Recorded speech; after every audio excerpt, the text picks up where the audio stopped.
नमस्कार, मैं मीरा श्रीवास्तव फिर उपस्थित हूँ अपनी कैंसर यात्रा के वीडियो को लेकर। आप सब इस सफ़र में मेरे साथ हैं, आभार है। 2006 इलाज करा के मुक्त हुए। डॉक्टर्स के सलाह के अनुसार 6 महीने और फिर 1 साल पर बम्बई दर्शन होता रहा। ऐसे करते करते 2011 आ गया। पर इस समय एक दुखद घटना हुई। 2011 के समय में ही मेरी मुस्कुराहट से अपनी दिलों को जीतने वाली, अपनी बीमारियों को के कष्टों को ले लेने वाली डॉक्टर के दिनशा, उनकी डेथ हो चुकी थी।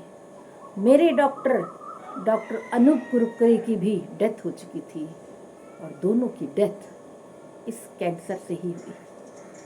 कितना अजीब है, जिन डॉक्टर्स ने कैंसर के खिलाफ अपना जीवन दे दिया, उसी कैंसर ने उन दोनों को अपने डस लिया। क्या हो सकता है ईश्वर की मर्जी के आगे। डॉक्टर कुरकुरे की वाइफ ने उनके पेशेंट्स को डॉक्टर विनय देशमाने को दे दिया। इसी से मैं डॉक्टर विनय देशमाने की पेशेंट हो गई। उन्होंने मेरा 24-25 सालों का इतिहास 10 मिनट के अंदर अपने एक पेज पर उतार दिया। चेकअप किया, बोले मैडम आप बिल्कुल ठीक हैं, आप 1-1 साल में आते रहिए।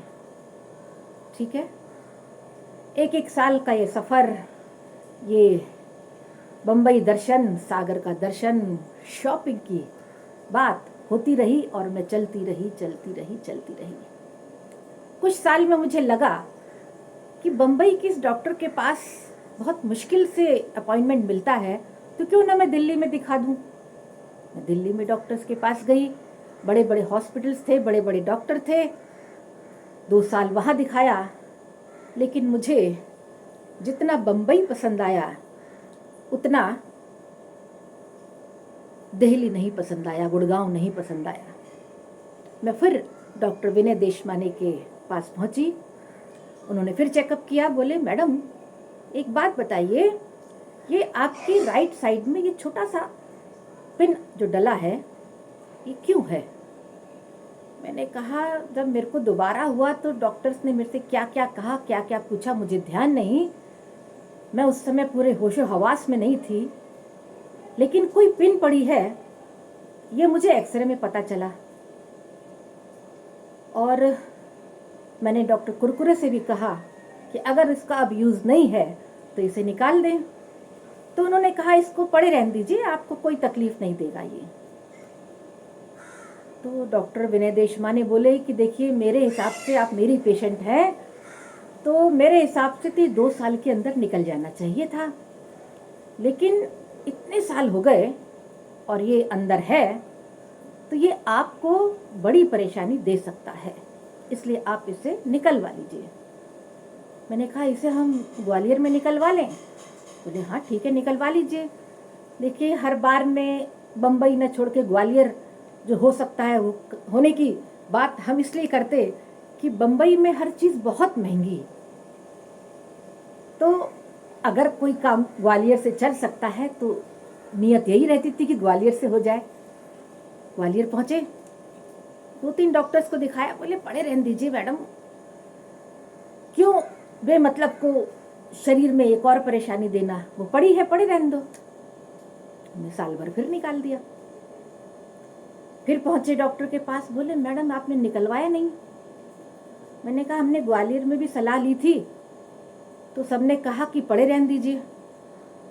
बोले भाई अगर आप मेरी पेशेंट हैं तो आपको फिर मैं ये चेता रहा हूँ कि आप एक परेशानी से उबर रही हैं, लेकिन ये आपकी दूसरी परेशानी, बड़ी परेशानी हो सकती है, क्योंकि ये जो आपको डाला गया आपके अंदर, ये लंग्स तक जा रहा है। मुझे समझ नहीं आया ये क्या है। मैंने कहा अच्छा ठीक है। बोले और सुनिए, आप यूएस वगैरह तो कहीं जा ही नहीं सकती, इतनी कड़ी चेकिंग है कि आपके शरीर में ये अनजानी सी चीज़, इसको फॉरेन बॉडी बोलते हैं, कोई आपको वीज़ा नहीं देगा, और वीज़ा मिल गया तो आप एंटर नहीं कर पाएंगे दूसरे देशों में। इसलिए इसे जरूर जरूर निकलवा लीजिए। ऐसा कह के हमने भी आश्वासन दिया। ग्वालियर के अस्पताल में पहुंचे, बोले ठीक है, छोटा सा चीरा लगेगा और वो निकाल देंगे। बहुत अच्छी बात है। हॉस्पिटल पहुंचे, तब तक जो हमारे डॉक्टर थे ग्वालियर के वो नहीं आए थे। 1 डॉक्टर, 2 डॉक्टर, 3 डॉक्टर, 4 डॉक्टर, हर डॉक्टर आता और नई नई बात करता। ये कुछ चुक गया है, ये कुछ डल गया है, इसमें क्या होता है, इसमें आपके साथ क्या किया गया, नहीं समझ में आया। फिर 2 और स्पेशलिस्ट आए, बोले ऐसा करते हैं, चलिए आपको ऑपरेशन टेबल पे लिए चलते हैं। पहले आपको लोकल एनेस्थीसिया देंगे, और अगर आपको दर्द हो तो बता देना, फिर हम आपको जनरल एनेस्थीसिया देंगे। अब उनकी ये बात मेरे को कुछ समझ नहीं आई, क्योंकि 25 सालों से पिछले डॉक्टरों की बातें सुन सुनकर कुछ अंदाजा लग जाता था कि क्या होना चाहिए।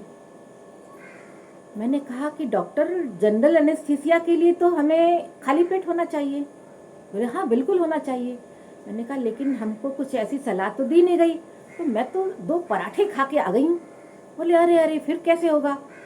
मैंने कहा एक काम करिए, आप मेरे को कल सुबह का अपॉइंटमेंट दे दीजिए, तो मैं खाली पेट आ जाऊँगी, तब आप जैसा करना चाहें वैसा कर दीजिए।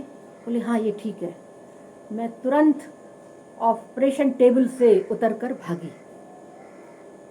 बाहर भाई भाभी खड़े थे, बोले अरे बड़ी जल्दी निकल गया। मैंने कहा कुछ नहीं निकला, उनको ये मालूम ही नहीं कि चीरा लगाकर अंदर क्या है। बोले अरे क्या करें फिर। मैंने कहा अभी तो चलो यहाँ से, फिर देखते हैं। फिर 4-6 दिन निकल गए, क्या करें क्या ना करें। फिर एक फैमिली में पहचान के डॉक्टर थे, इंदौर के स्पेशलिस्ट थे, उनके पास पहुँचे। फ़ोन किया तो बोले आप आ जाइए, हम यहाँ पर देख लेते हैं। वहाँ पहुँचे तो पता चला कि ये कैंसर स्पेशलिस्ट का क्षेत्र नहीं है, ये कॉस्मेटोलॉजिस्ट का क्षेत्र है। बोले मैं आपको उस डॉक्टर के पास भेजता हूँ, वो आपको ऑपरेट करेंगे। ठीक है, वहाँ चले जाते हैं। वहाँ गए तो डॉक्टर ने पहले मेरी काउंसलिंग करी। बोले मैडम आप तो समझदार हैं, इतने साल से ट्रीटमेंट करा रही हैं, तो ये परेशानी क्यों मोल ले रही हैं। मैंने कहा परेशानी। बोले आपको इससे क्या परेशानी है। मैंने कहा मुझे कोई परेशानी नहीं है, इतने साल इसीलिए पड़ा रहा। बोली फिर अब क्यों। मैंने कहा मेरा जो कैंसर का डॉक्टर है उसका कहना है कि निकाल दो। बोले देखिए मेरी सलाह माने तो इसको पड़ा रहने दीजिए, ये लंग्स में अंदर तक जा रहा है तो परेशानी आ सकती है, और जनरल एनेस्थीसिया हम देंगे, पर जनरल एनेस्थीसिया आसान चीज़ नहीं है। सोचकर लगा तो कि ठीक कह रहे हैं, लेकिन फिर कैंसर स्पेशलिस्ट के पास कैसे जाऊंगी, डॉक्टर देशमाने के पास। मैंने कहा है लेकिन मेरा डॉक्टर तो गुस्सा हो रहा है, उनका कहना है कि ये एक बड़ी मुसीबत मुझे आगे चलकर हो सकती है, बन सकती है। तो बोले ठीक है, अगर आप ऐसे ही चाहती हैं, आपके डॉक्टर ऐसा ही चाहते हैं, तो मैं ऑपरेशन अभी नहीं, आप कुछ खाइएगा नहीं, लेकिन मैं शाम तक ही कर पाऊंगा, क्योंकि मेरे लिए भी ये पहला एक्सपीरियंस है। इस प्रकार का ऑपरेशन करने से पहले मैं अपने सीनियर से बात करूंगा, डिस्कस करूंगा, कैसे ऑपरेट करना है ये पता करूंगा, तब शाम को 7 बजे मैं आपका ऑपरेशन कर सकूंगा। ठीक है, मैंने भाई भाभी को बताया। हम सब एक दूसरे का मुंह देख रहे थे कि क्या करें, ऐसी स्थिति थी। फिर सोचा अब जो होना है हो जाने दो, जो किस्मत ने लेख में लिख दिया उसे बदल नहीं सकते। रेखाओं का खेल है मुकद्दर, रेखाओं से मात खा रही हूँ। ऑपरेशन हो गया। 3-4 दिन इंदौर की रोटियां खाई। बोले टाके अपने आप गल जाएंगे, ड्रेसिंग कराती रहिएगा। बहुत एक्सपीरियंस हम ही हो गए थे। किसी डॉक्टर के पास ड्रेसिंग कराने नहीं गए, खुद ही ड्रेसिंग का सामान लिया, खुद ही ड्रेसिंग कर ली।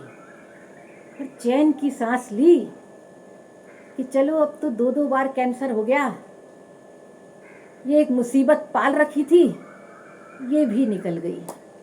अब तो चैन की बंसी बजा ही दो कृष्ण मुरारी। क्या चैन की बंसी बजी? क्या वो मुरली,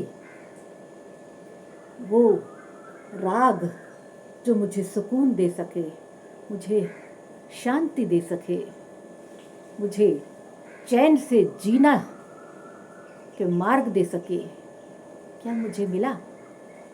आप कुछ गैस कर सकते हैं, कुछ जान सकते हैं, या और मुसीबतें मेरे दरवाजे पर खड़ी हैं?